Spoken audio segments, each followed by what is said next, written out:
It's March 8, 2014. At Kuala Lumpur International Airport, a standard commercial flight is preparing for a routine red-eye departure to Beijing. There are 239 people on board this Boeing 777. The weather is clear and the aircraft is in peak technical condition.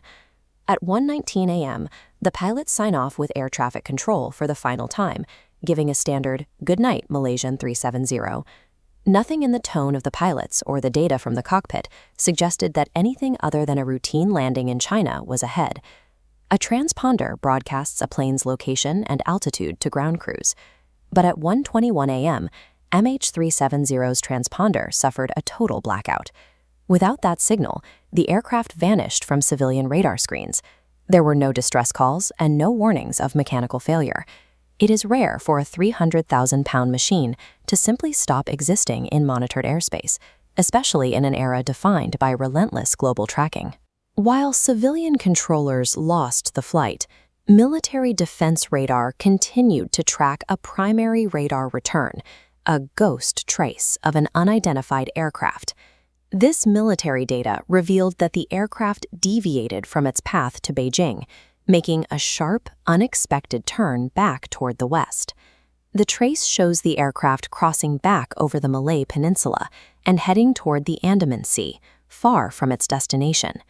Executing a turn of this precision while following a specific path over landmarks points toward a human hand navigating the aircraft. This specific radar evidence changes the nature of the disappearance. It shows the aircraft wasn't just drifting, it was being steered. Satellite handshake data showed the aircraft flew for 6 more hours, reaching the southern Indian Ocean. This shifted the investigation thousands of miles to a search area larger than many countries, costing hundreds of millions of dollars. Search teams deployed autonomous underwater vehicles to scan the rugged, unmapped terrain of the ocean floor. The depth and vastness of this region make finding a single fuselage statistically improbable, even with the most advanced deep-sea sonar available. In 2015, the first physical evidence appeared on a beach in Reunion Island, a piece of a wing known as a flaperon. Investigators used serial numbers to definitively match this fragment, and others found later, to the missing Boeing 777. The condition of the debris indicates that the aircraft was intact until it impacted the ocean surface at high speed. We now have proof the plane crashed in the ocean after flying for hours. But military radar and satellite pings leave us with a flight taken there on purpose, with no surviving data to explain why. 3 primary theories remain: a deliberate act by a pilot, a hijacking by a third party, or a series of technical failures that incapacitated the crew.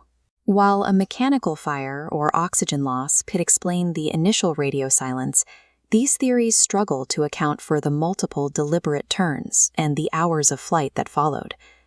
Because of these contradictions, many of the families believe the full evidence has not been shared, or that the truth is being suppressed. Each theory eventually hits a dead end. The only way to verify what happened is to find the data contained in the aircraft's black boxes. For now, that data remains at the bottom of the Indian Ocean, in a region too deep and too vast to be easily reached. Behind the data points are 239 people whose stories have remained frozen since that night in March 2014. We live in a world where we expect total connectivity and constant surveillance. MH370 remains the largest physical gap in that record, a flight that simply left the map and never returned.